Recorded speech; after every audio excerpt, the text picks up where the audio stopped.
from the Florida Aviation Network. I'm Ben Coleman, your anchor host, and we are here from the Central Florida Aerospace Academy, and we are talking to a gentleman that he's got his head in space. He's had his head in space for quite a while. Here at Sun and Fun 52, this is the 52nd annual. But Gary Dahlke. Gary. Ben, good to be here. Welcome to the Florida Aviation Network. And happy to be here. You not only are you a Civil Air Patrol representative, I think of you as kind of a space cadet. A little bit, yeah. Gary, tell us a little bit about, I know that you're an aerospace engineer, and a little bit of time with Martin Marietta, and a little bit more time with Pratt & Whitney, and you worked on the Space Shuttle program. I did. That's probably the longest system that I worked on in my entire career, an 18-year period on the shuttle program. So that was somewhat of the culmination of my time working in the space program, but I developed an interest at a very early age. I can remember watching Walter Cronkite report on early space missions in the Gemini program, and that opened my eyes to spaceflight because I was not aware of a space program until I saw this on television.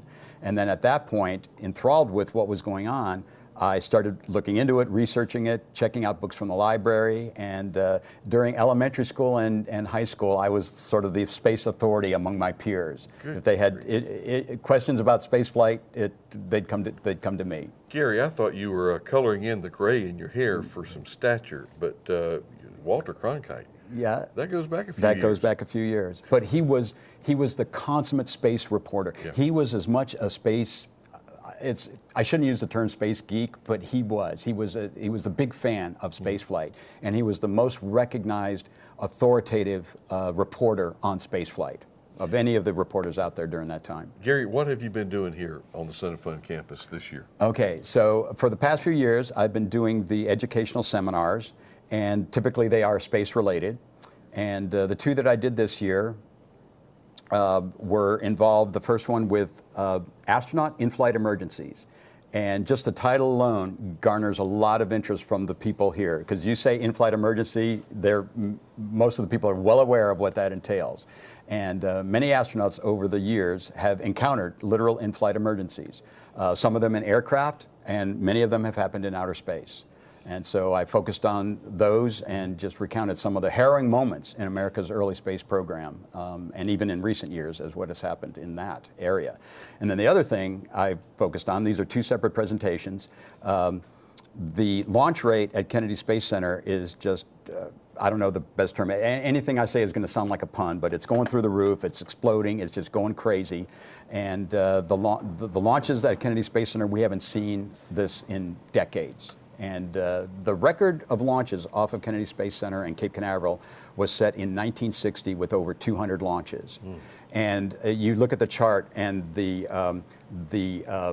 Cold War represented a huge spike in space launches, not space launches, but missile testing that went off of Cape Canaveral. And then in the late 60s and 70s, it tailed off, and now it is shooting up again. And we will easily see 200 space flight launches off of combined Kennedy Space Center and Cape Canaveral within probably 2 or 3 years. We will surpass 200 launches again. We already did 100 last year. We're going to do about 120 this year, and it's just going to gradually tick up until we'll easily surpass 200 launches.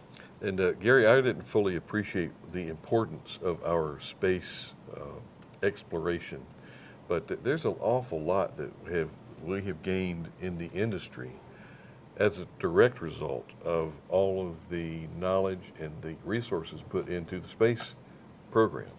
That's an undisputed fact. And as far as people say, why do we want to go to the moon and land on the moon? That serves no purpose other than just somebody's putting a mark in the mark. But there's minerals on the moon that we don't have here on Earth, and some of those minerals, it wouldn't take but just a couple handfuls of some of these very rare artifacts to change again the scope of our capabilities. Right.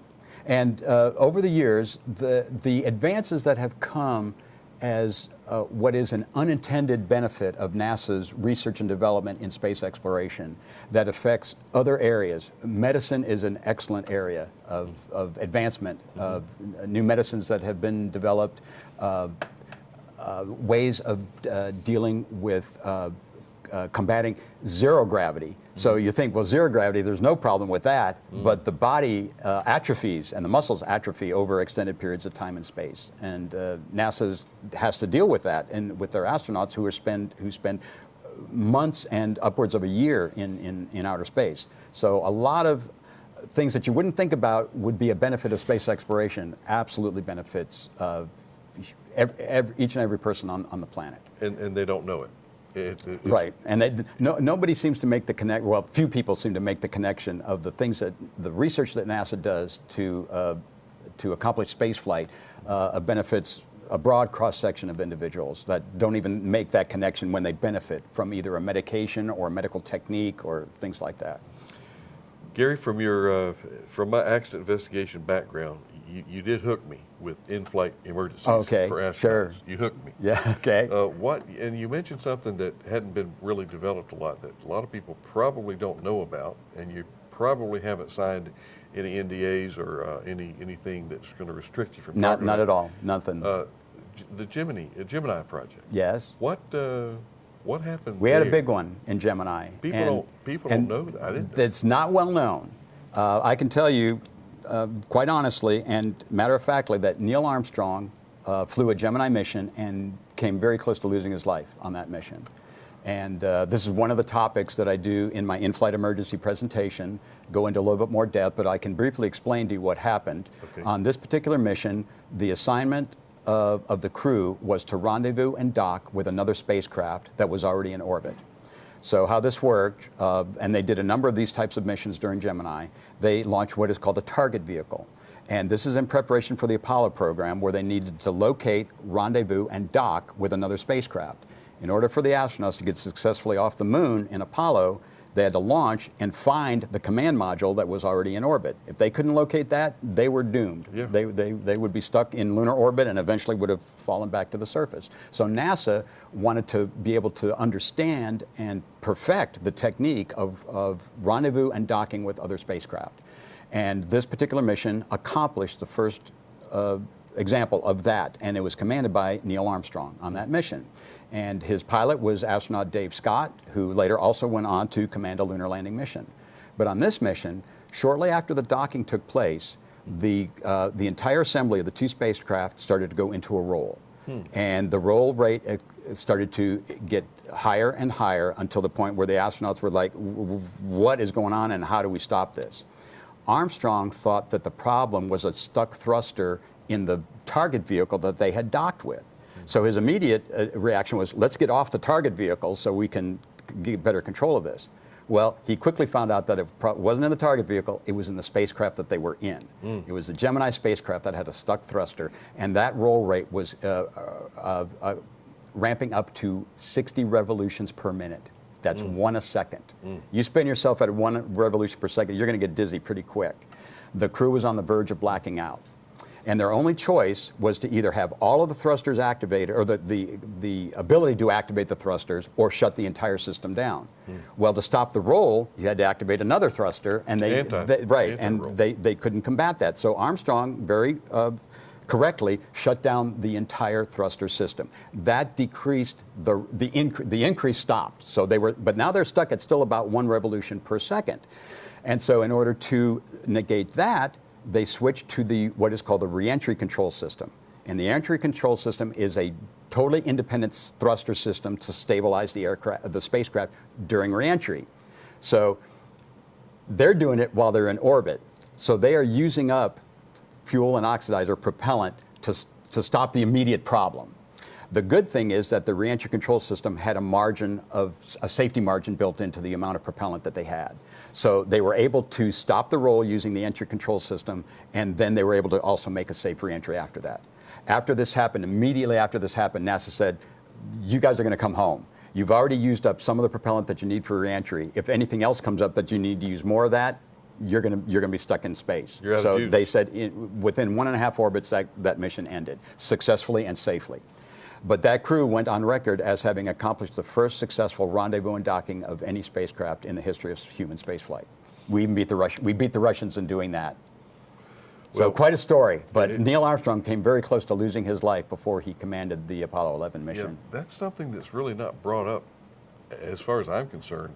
Yeah, it's I don't not know. well known. And I can't even thinking back to that time if I was aware of that problem when it happened, but certainly reading up, all of the reading up I've done on spaceflight, in the ensuing years, I came across that and was stunned by that because it wasn't really well known.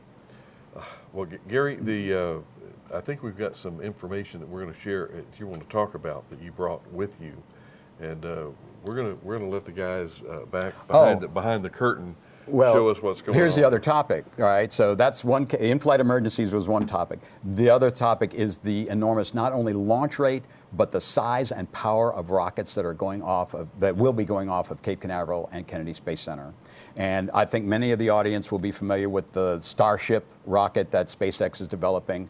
The rocket actually that launches the Starship is called the Falcon Super Heavy. That's the first stage, and then on top is the Starship, which is also part of the upper stage, but it's also the spacecraft. It's part of the launch vehicle and the spacecraft combined into one unit.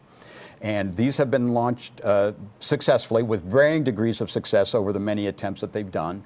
But SpaceX is getting really good at doing this, and eventually these rockets will be coming to both Kennedy Space Center and Cape Canaveral. That's the Falcon 9 Heavy. And that's the Falcon 9 Super Heavy. So there's a Falcon Heavy, there's a Falcon 9, a Falcon Heavy, and a Falcon Super Heavy.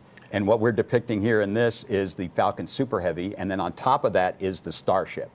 Wow. And that is the most powerful rocket conceived in the history of the world. No other rocket has compared to that. And this is leaps and bounds above the power of the Saturn V moon rocket that took us to the moon in the 1960s and 70s. Goodness, I thought it was impressive seeing the Artemis go. Right. And so Artemis currently is the rocket that produces the most thrust at liftoff. It now holds that record.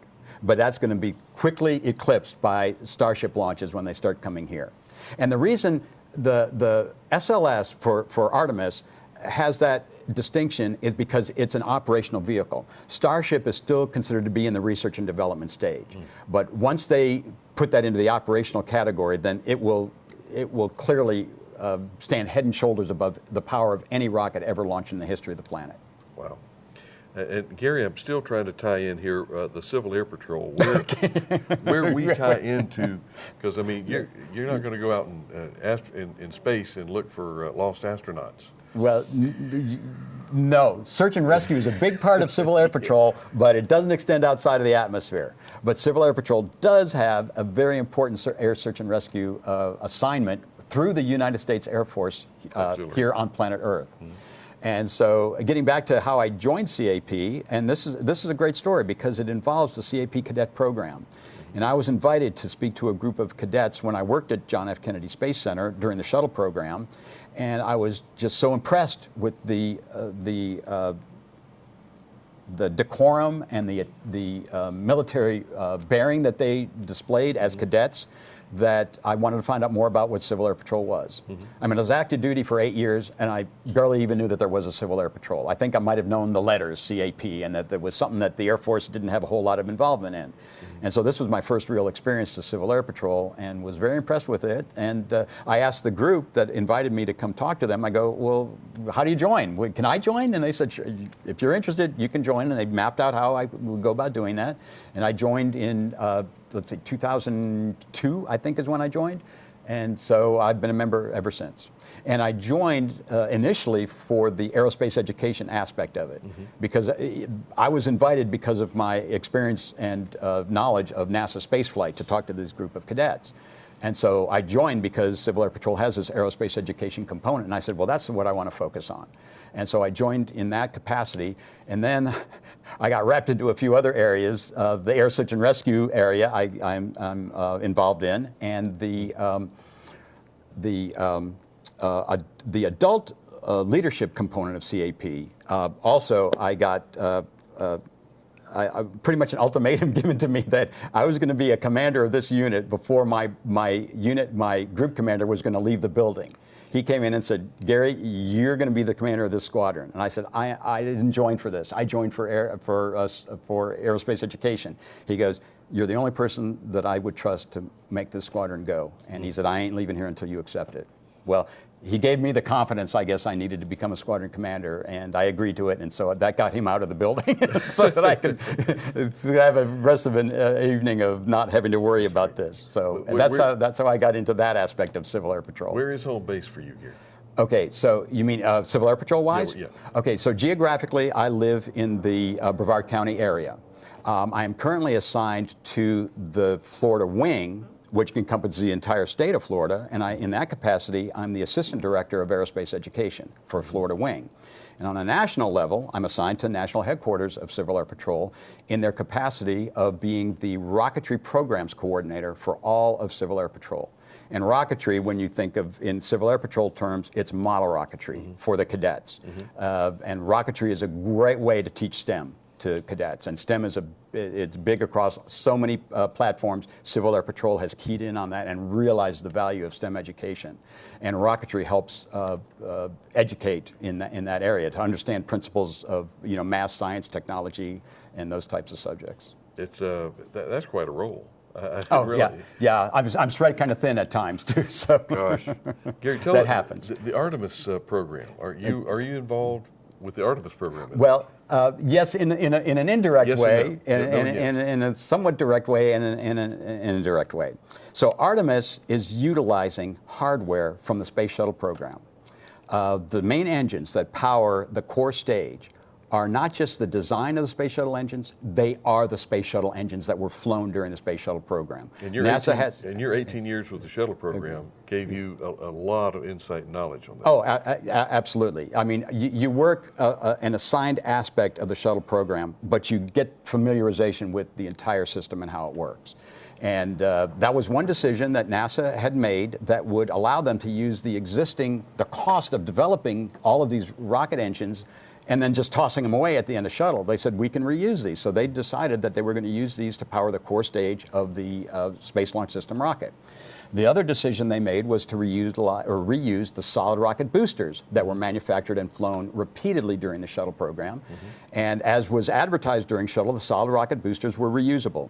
And we launched and recovered numerous solid rocket boosters during the life of the shuttle program. Well, that hardware was all intact at the end of the shuttle program, and that is now being utilized for the Space Launch System as well.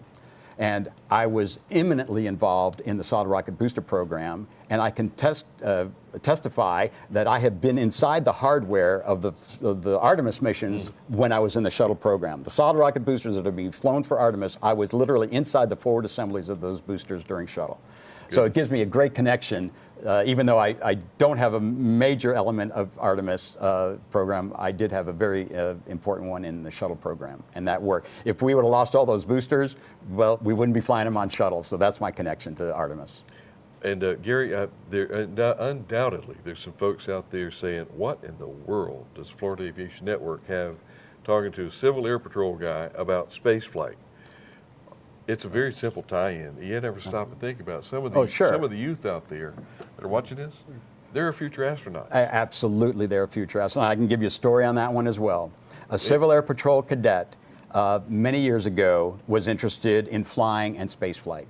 Okay, so there are different ranks of achievement within the Civil Air Patrol cadet program, and the highest achievement you can be is the Carl A. Spots Award. And that's top level of your cadet achievement. And this particular cadet achieved that level and decided to apply for the Air Force Academy.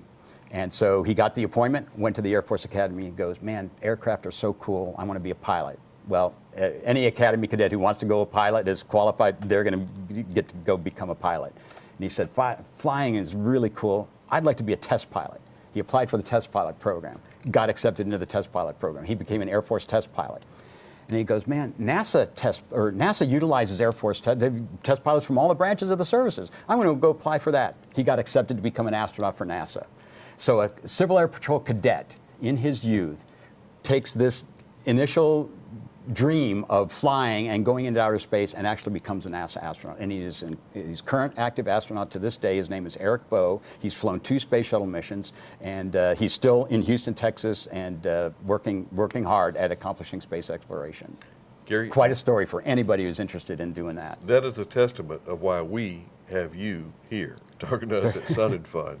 But Gary, and I encourage folks to, it's easy to join up the Civil Air Patrol, and we are trying to garner as much support as possible. But we want to thank you here for your time. You bet. We're going to roll, or we're going to launch. We're going to, whatever you want to call it. We're going to rock and roll big time. We're going to blast off. Yes, off indeed. Onto the, up onto the campus here at Sun and Fun. We got some really big rockets coming here in the very near future, and Starship and Falcon Super Heavy are going to be making a lot of noise on the Space Coast. Stay tuned. Let's rattle the windows, guys. Ben Coleman, we'll see you next interview. Have a good day.